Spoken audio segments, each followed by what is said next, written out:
India की आज़ादी की कहानी अंग्रेज़ों के राज के इतिहास से जुदा नहीं है। ईस्ट इंडिया कंपनी, जो कि शुरुआत में सिर्फ व्यापार के लिए आई थी, धीरे धीरे करके उसने पूरे इंडिया पर अपना राजनीतिक कब्जा जमा लिया।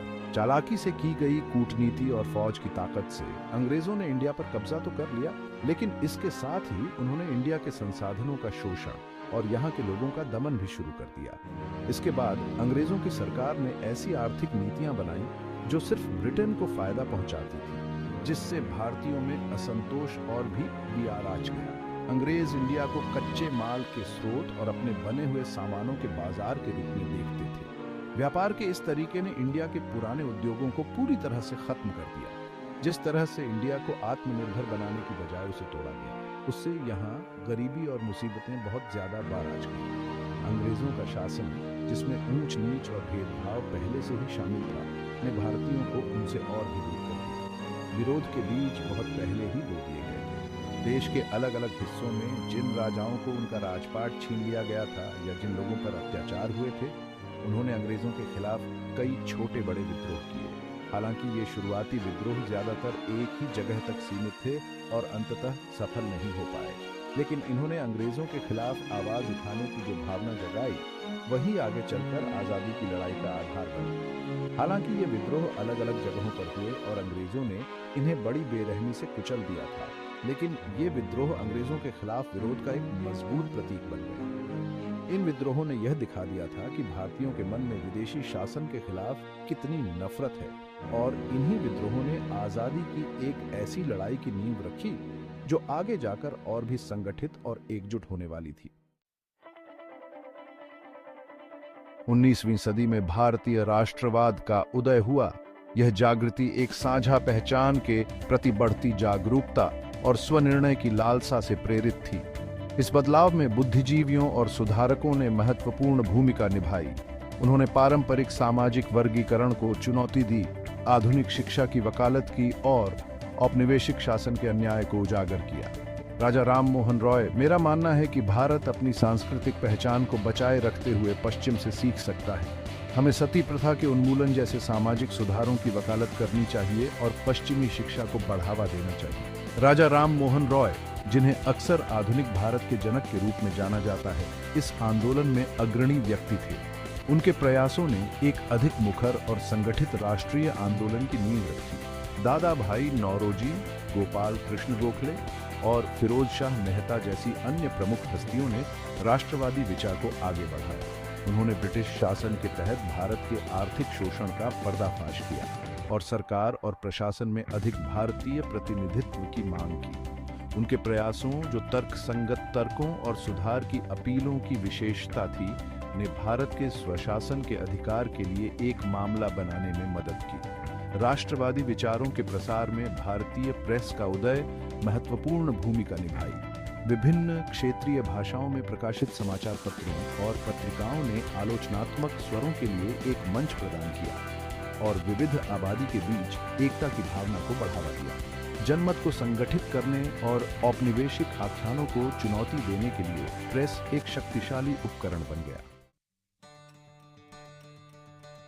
1885 में भारतीय राष्ट्रीय कांग्रेस का गठन ब्रिटिश उपनिवेशवाद से आजादी के लिए भारत के लंबे और कठिन संघर्ष में एक महत्वपूर्ण मोड़ था।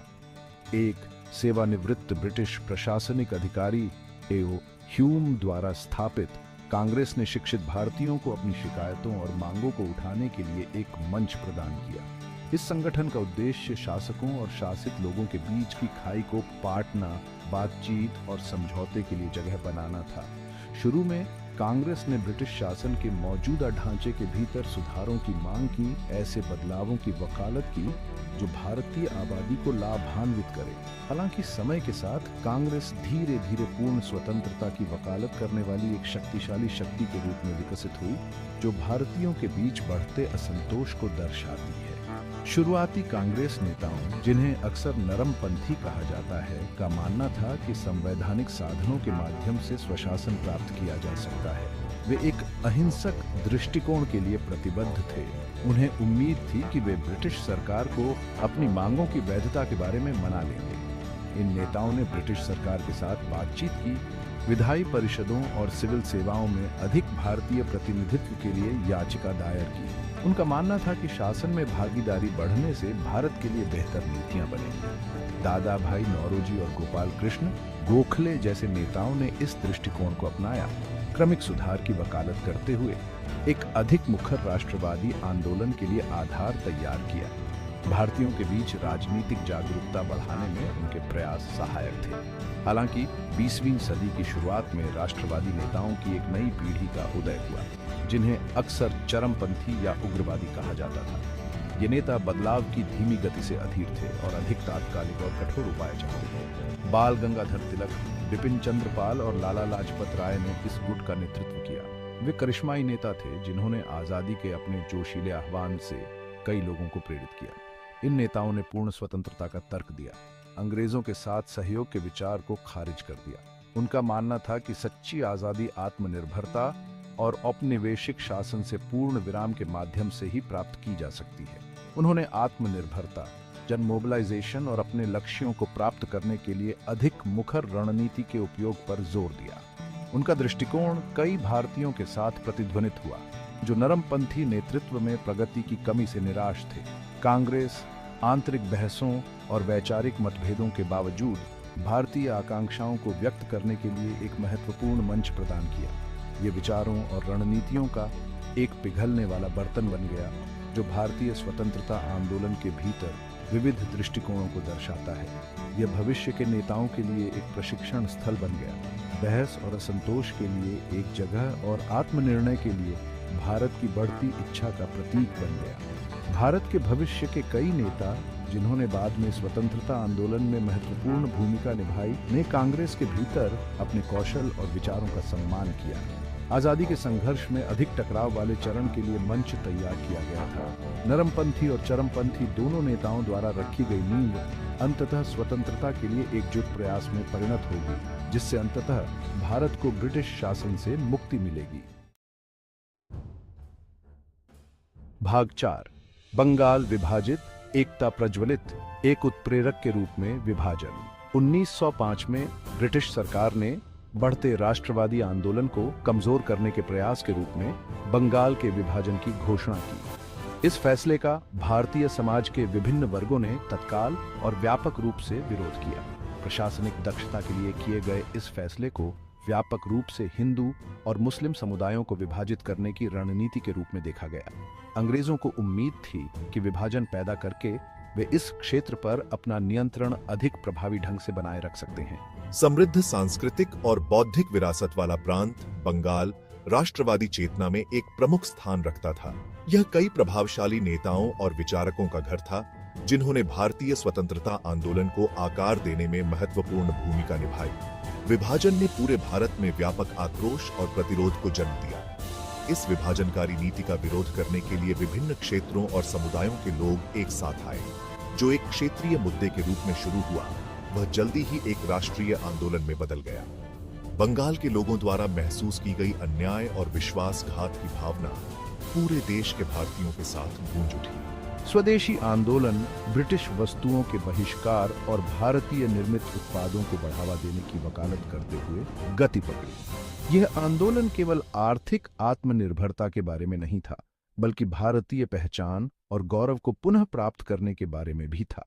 जीवन के सभी वर्गों के लोगों ने विरोध प्रदर्शनों और विदेशी निर्मित वस्त्रों की होली में भाग लिया। अवज्ञा के ये कार्य स्वतंत्रता के बड़े संघर्ष के प्रतीक थे। बंगाल के विभाजन के अंग्रेजों के लिए अनपेक्षित परिणाम हुए। राष्ट्रवादी आंदोलन को कमजोर करने के बजाय इसने इसे और मजबूत किया। इसने भारतीयों की एक पीढ़ी का कट्टरपंथीकरण किया, उन्हें एक आम दुश्मन के खिलाफ एकजुट किया। उत्पीड़न और प्रतिरोध के साझा अनुभव ने लोगों के बीच एकजुटता की भावना को बढ़ावा दिया। आंदोलन ने क्रांतिकारी राष्ट्रवाद का उदय देखा, जिसमें समूहों ने सशस्त्र संघर्ष के माध्यम से पूर्ण स्वतंत्रता की वकालत की। ये क्रांतिकारी स्वतंत्रता के लिए महान बलिदान देने को तैयार थे। विभाजन, जिसका उद्देश्य राष्ट्रवादी भावना को कमजोर करना था, विडंबना यह है कि इसके विकास और गहनता के लिए एक उत्प्रेरक के रूप में कार्य किया। अंग्रेजों की गलत गणना ने भारतीय लोगों के संकल्प को और मजबूत किया। 1911 में बंगाल का अंतिम पुनर्मिलन, निरंतर दबाव और अशांति की प्रतिक्रिया एकीकृत प्रतिरोध की शक्ति का प्रमाण था। इसने दिखाया कि सामूहिक कार्रवाई महत्वपूर्ण बदलाव ला सकती है। विभाजन और उसके बाद के आंदोलन ने भारत के स्वतंत्रता संग्राम पर एक अमिट छाप छोड़ी। इस अवधि के दौरान सीखे गए सबक स्वतंत्रता सेनानियों की भावी पीढ़ियों को प्रेरित करते रहेंगे। इसने जन मोबिलाइजेशन की शक्ति, विपत्ति के सामने एकता के महत्व और राष्ट्रवादी भावना की बढ़ती ताकत का प्रदर्शन किया।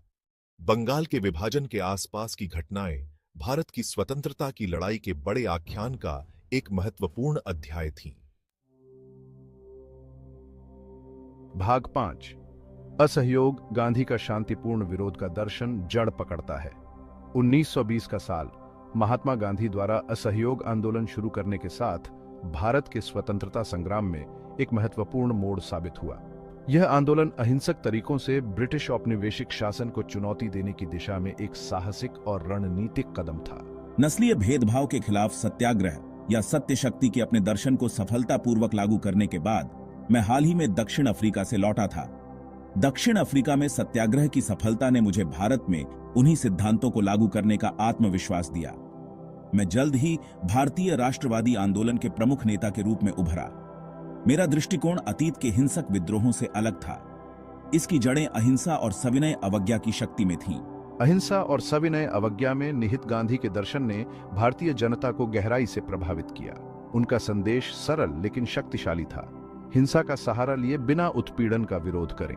उन्होंने भारतीयों से ब्रिटिश प्रशासन से अपना सहयोग वापस लेने का आह्वान किया। उनसे ब्रिटिश संस्थानों, अदालतों, वस्तुओं और सेवाओं का बहिष्कार करने का आग्रह किया। यह ब्रिटिश शासन की वैधता को सीधी चुनौती थी।